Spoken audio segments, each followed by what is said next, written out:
actually knowing how happy your team are in their role in your business is important to you, then this week's episode is absolutely for you, and it's got a quick win, which is not going to take a lot from you to get all the data that you'll ever need to improve on your culture in your business. Then this week's episode, you need to watch it now.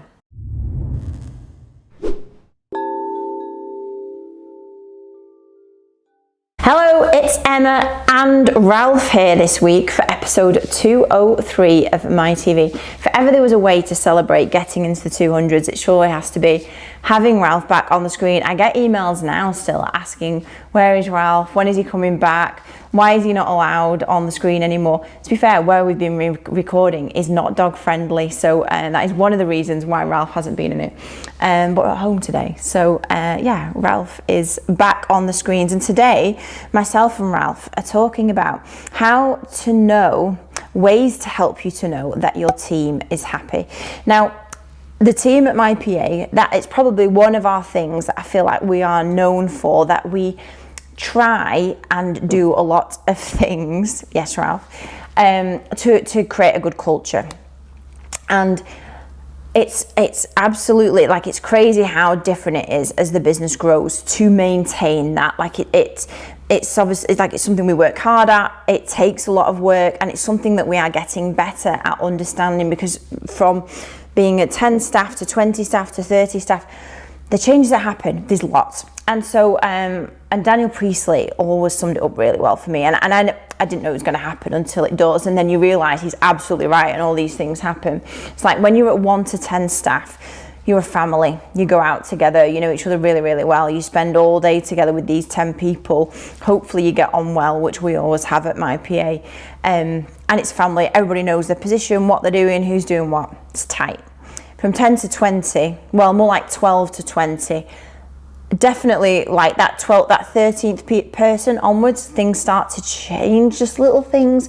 And Daniel Priestley always said to me that from like 12 onwards up to 20, people start falling out with each other, people sleep with each other, like things happen in your business, you're like what? Like, we always used to be such a tight team, we were all friends, now they're having an argument, now this has happened. And it's so true. This is what happens up to 20.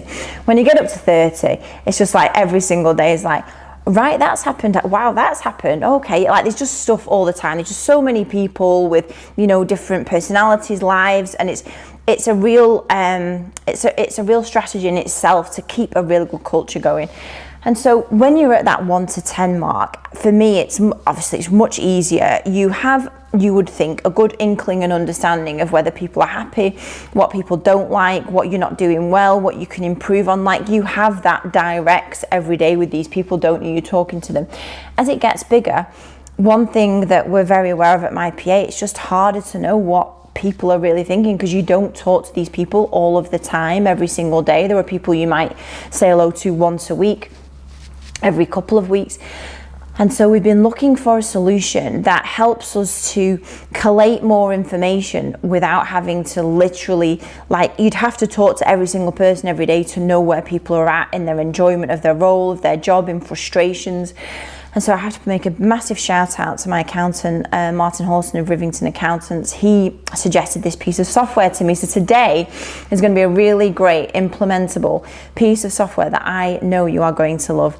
It's called Friday Pulse. And I will just say first off, the great thing is that up to 11 members of staff, it's completely free to use, implement. Like, if you're under 11 staff and you're interested in this, like, culture's important to you, team members being happy, just get it and implement it. Honestly, it's really, really, really great. So we've implemented it a few weeks ago. Over 11 members of the team. It's like $6 per user, I think.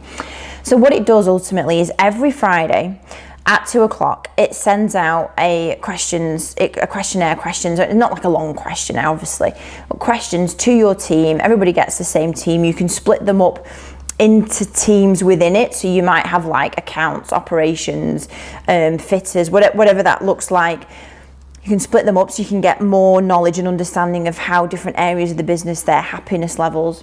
And it asks everybody the same kind of questions. And what it does, it ultimately gives you, like, the best way I can describe it is a heat map, a presentation, data that it reports back to you on what this looks like. So it scores it on different things like friendships at work, job satisfaction, happiness, different areas. And it will so if you split them up into teams, it will let you know that, say for in the example, in the accounts department, work friendships are really low because nobody goes out with each other, and they're not very happy, and and it gives them an opportunity as well, employees, to give suggestions back, or so it gives them an option to share frustrations in this questionnaire. They can do it anonymously as well. Ralph's obviously heard all of this before, so he's left this episode now. It gives them an opportunity to celebrate others if somebody's done something really good for them. Like as a fellow employee, they can share it in there anonymously or not as well. So it gives a really great data and things for team leaders, for managers, for people in the business to talk about as well, and say, oh, well, you know, in this week's report, Nigel got a shout out about helping Linda finish this project. Or you might get feedback on, actually, every single night I have to stay late, and if we did this, it would solve the problem. Like, so it gives this forum back and forth. So the first week, there a few more questions are asked, because then it gives you they give you a good base layer, a good report of where your company's at now. And then from the first Friday onwards, same shorter amount of questions go out, and it just gives really great data to understand what's really happening, what frustrates people, things that you never ever even would have known if you didn't ask. And I know that it's busy and you won't always get the opportunity to ask. So Friday Pulse is something that we've implemented. We're feeding back on the results every week. We're working with our team on things that are good, things aren't good. And it also very much takes into account how that week has gone, because people have good weeks, people have bad weeks. And so the survey and the questions take that into effect as well. That one of the questions is, have you had a good week this week? You know, how was it compared to the week before? Because so we all have that in life. So for me, ways to be able to understand with meaningful data that you can like compare week to week. You know, obviously, if you can see that responses are more negative or more positive as weeks go on, there are things that need to be adjusted and changed. And one of the big things I've learned over the past couple of years is that the more as we've grown quickly, the more you can communicate with your team in lots of different various ways, the better.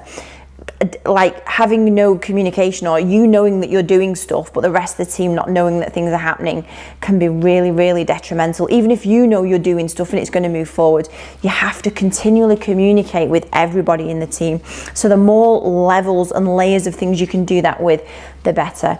So for me, Friday Pulse is a really great implementable quick win for you this week. The website is fridaypulse.com. And yeah, if you sign up, let me know how it goes for you. And if you've got anything else that has made tracking culture, tracking happiness work really well for you, I would absolutely love to know about it. I hope this week's episode got your head out of the dirt, into the clouds. Ralph is definitely over there now having a snooze, and I'll see you next week for episode 204. See you then. Bye bye.